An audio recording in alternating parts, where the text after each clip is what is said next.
Eric Clapton's iconic Layla Unplugged guitar solo. It's gonna look and sound like this.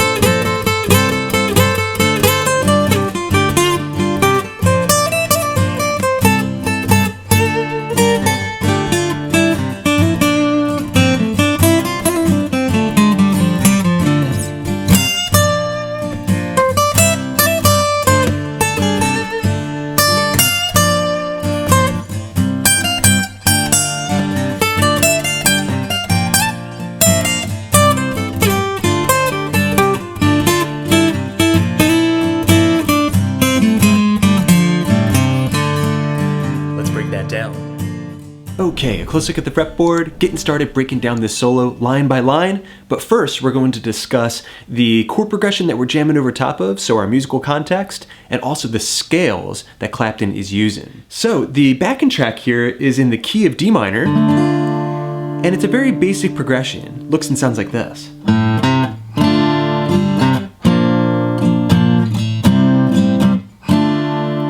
And that's just going to keep looping through the duration of the solo. The guts of that progression is D minor, a little passing, C going down to B flat, back up to C with a riff, and then back to D minor.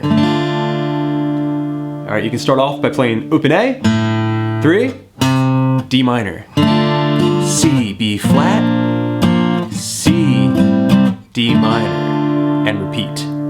Now, to jam over top of that progression, he's using two different voices. A blues voice that he's drawing from the minor blues scale, key of D minor. Okay, rooted off of the A string where he starts his solo, it looks and sounds like this. There's the root note. Another octave and root note.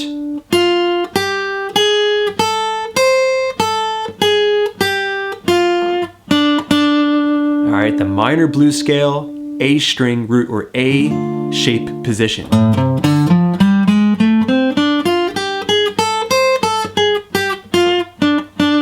right, and remember, I'm gonna have tabs for all these scales at patreon.com/Swiftlessons. Now, the other voice that he's using in his solo is this kind of pseudo flamenco, very exotic, Spanishy kind of sounding voice. And he's drawn that from the natural minor scale. Across all 6 strings, it looks and sounds like this. There's the root note on the A string. Another root note in octave. And we can go up to fret 10 for another octave there. The perfect scale for creating those beautiful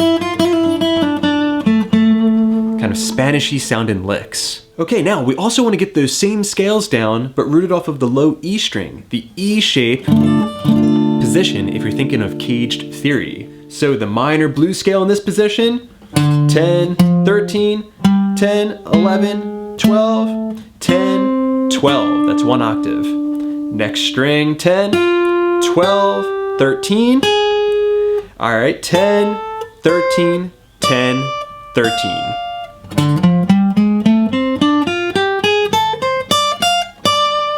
Okay, and of course that overlaps with the basic pentatonic position. All right, then the natural minor scale in that shape. That's 1 octave right there. 10, 12, 13, 10, 12, 13, 10, 12. Next octave, 9, 10, 12. B string, 10, 11, 13, 10, 12, 13. A very, very crucial scale to get down.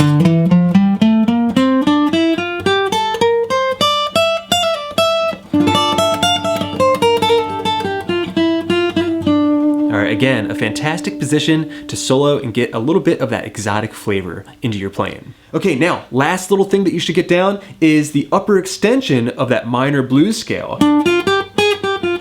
All right, here we are in the main position. If you go up the G string, right here. 14th fret of the G string, that's going to be the top of this soloing position. All right, where he's gonna be doing those really cool triplet double stops. Okay, and just like that, you have the context and you have all the scales you're gonna need to get this solo down and understand where the notes are being derived. So getting started with line number 1, we're playing over top of a very simple chord progression. He's playing.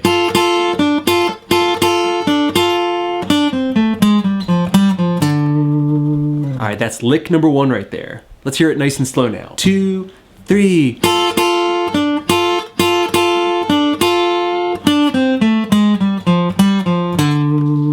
Okay, so we're starting off double stops, frets 5 and 6 on the E and B string. You're gonna be bending the B string up just slightly every time you pluck it. So,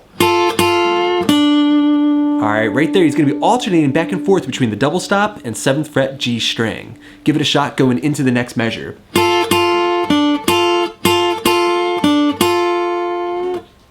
All right, get that into your ear and copy it. All right, then we're going to descend down the minor blues scale. You could stick to the position that I just showed you, but Clapton is more apt to go down into a lower kind of extension.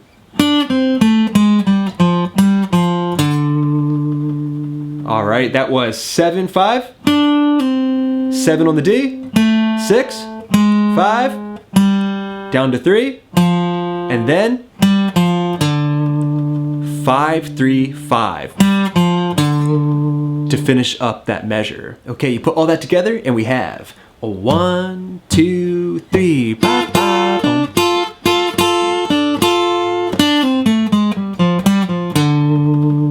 Okay, and just one small little adjustment there. We can do a pull off just as we start that descending lick.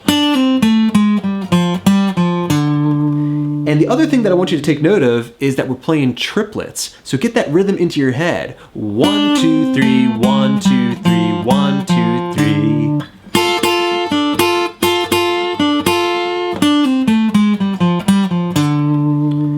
All right, now moving into the next line of tablature, more double stops, but now we're climbing way up here to frets 14 and 13 of the G and B string. Okay, here you can picture the upper extension.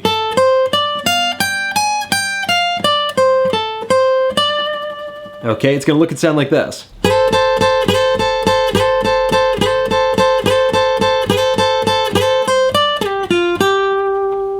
Okay, so pretty simple. Sliding up to frets 14 and 13, G and B strings, and you're gonna slide on the first beat of each triplet. You're going to do 6 in total before changing it up. So 1, 2, 3, 4, 5, 6. Then the 7th repetition, you're sliding into the double stop. Then you're gonna play 13 up to 15. And then slide down on the G string, 14 down to 12. And then play 10, 12. So, you put line number 2 together and it should sound like this.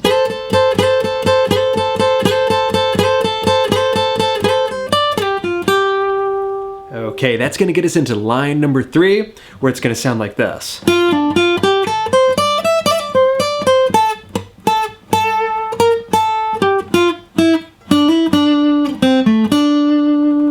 All right, that one more time at a nice slow tempo, get it into your ear. Here we go.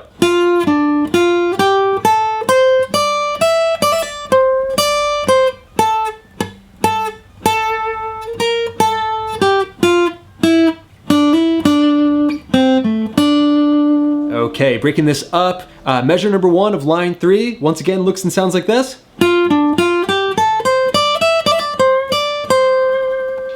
Okay, breaking that down, 10 to 12, G and D. Then just up the pentatonic.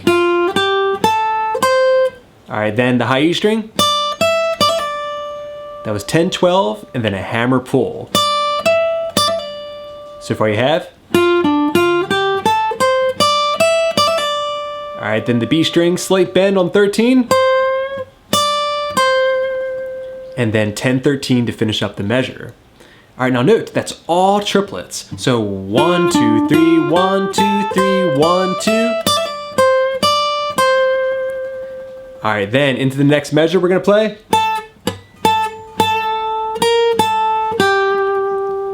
Alright, here he's gonna start playing with the rhythm, purposefully playing a little bit off time, which adds some tension. So mess around with that. We're on the 10th fret of the B string. We're gonna play 10, a dead note, and then 3 strokes of the 10th fret. Up to 11, back down, and then 12th fret of the G string. Okay, and he's also creating some very cool tension and contrast by utilizing both staccato and legato notes. So you can kind of play around with how you mix together those ingredients and put your own twist on it.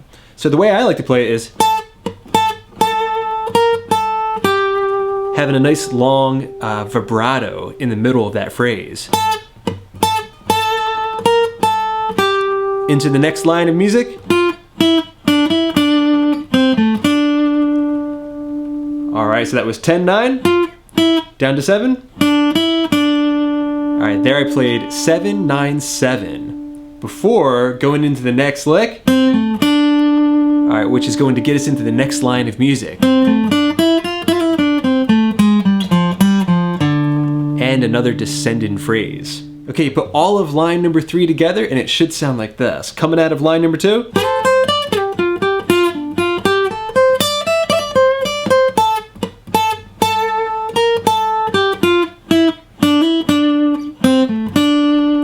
Okay, that's a great place to stop and practice. Let's review everything you've learned so far, lines 1 through 3. Starting with that rhythm.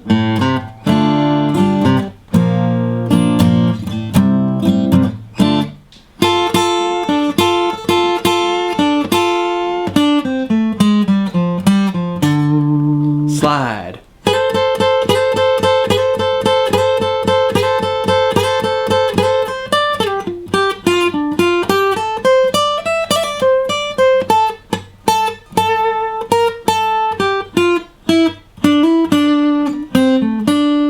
Okay, now moving forward, getting into line number 4, starting off from exactly where we just left off.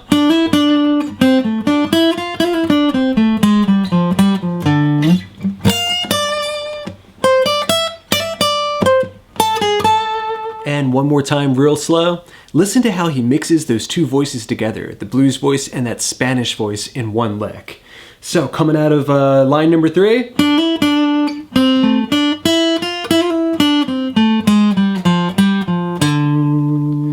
Okay, so he's starting off there on fret number 5 of the B string, playing 5, 6, and then a hammer pull. Then he starts his triplet descend down the blues scale.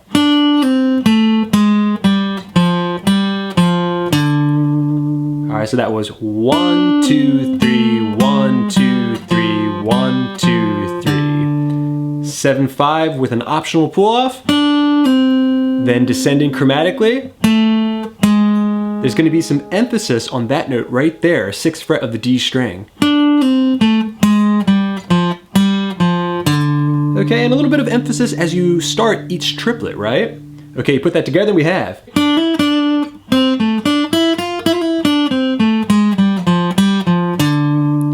Alright, then he's going back up to his E-shaped position. You can picture the minor pentatonic and the minor blues scale. He's gonna play.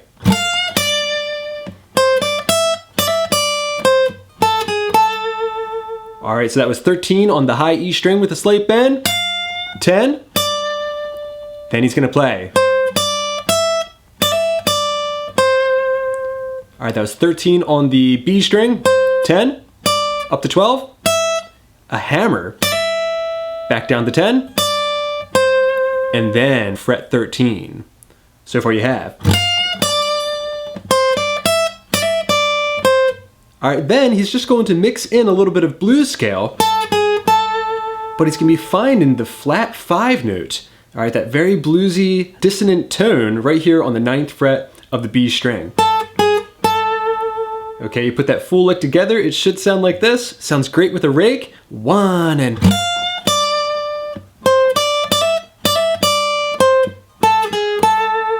And all of line 4.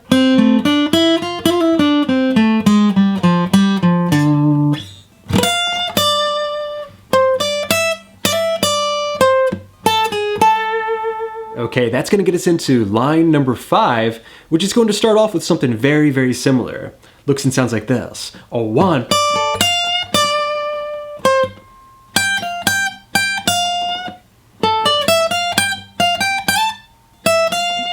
Okay, so we're starting off again in that minor pentatonic or minor blues scale position, playing E string and B string. 10-10, 13-10.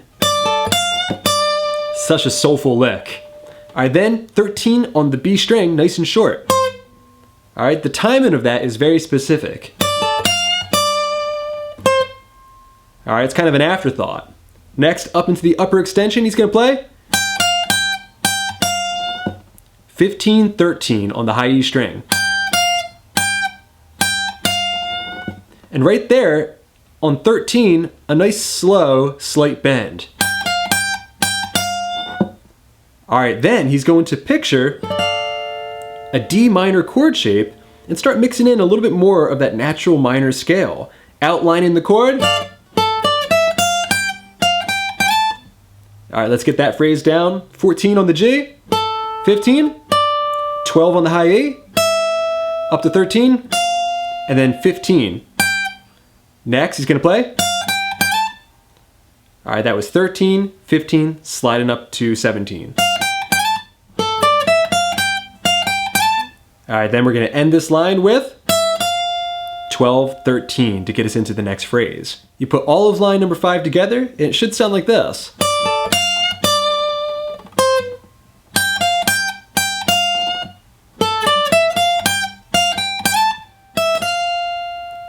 Alright, that gets us into our final line of music. This part's going to look and sound like this as the C major chord comes in.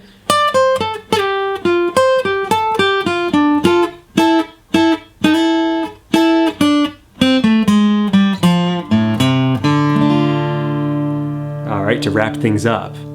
Okay, one more time real slow, get it into your ear.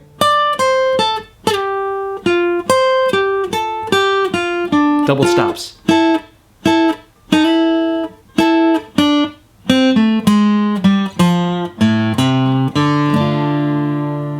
Okay, so that first phrase.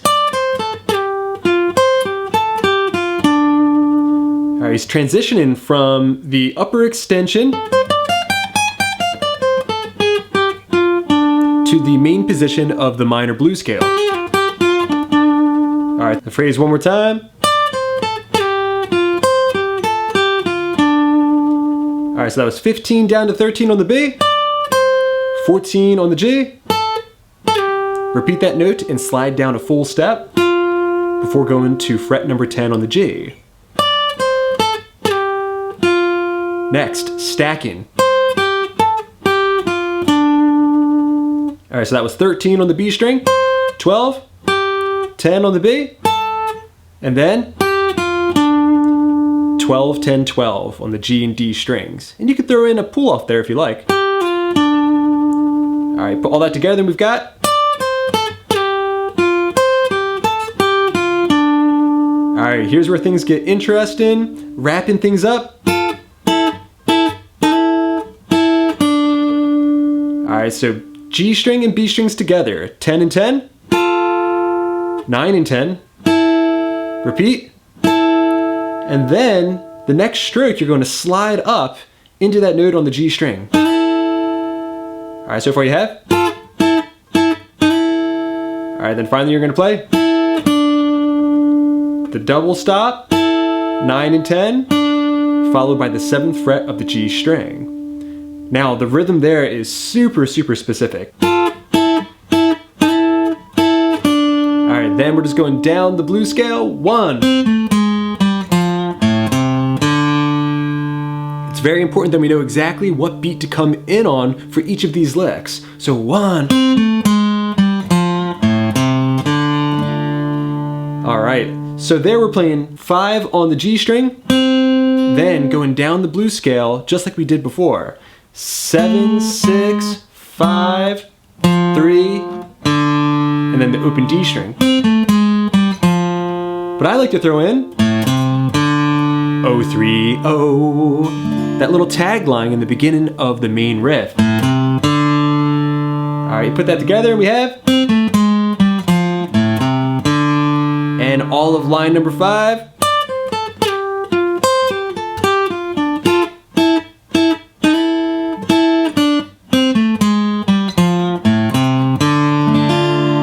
Finish up the solo. Okay, excellent work everybody. You've learned the complete solo. Now it's time to put all those parts together and see if we can play through at a nice slow tempo.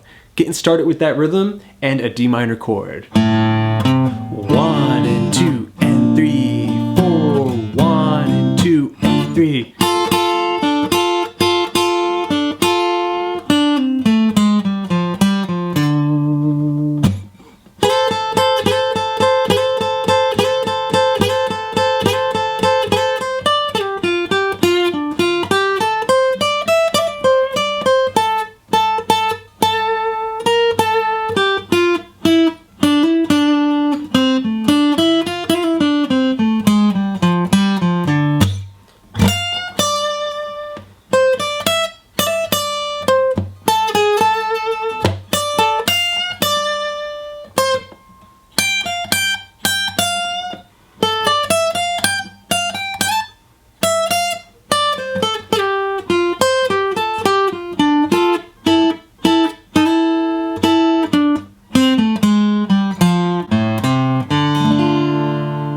And just like that, you're ready to perform. All right, everybody, thanks so much for checking out this Eric Clapton guitar solo and tutorial. I hope you enjoyed it. Let me know what you think in the comments section down below. And be sure to let me know what solo you'd like for me to break down next. I want to thank my patrons for making all these lessons possible. I hope you're enjoying all those extra resources. And until next time, this is Rob coming at you from the Jersey Shore saying happy picking.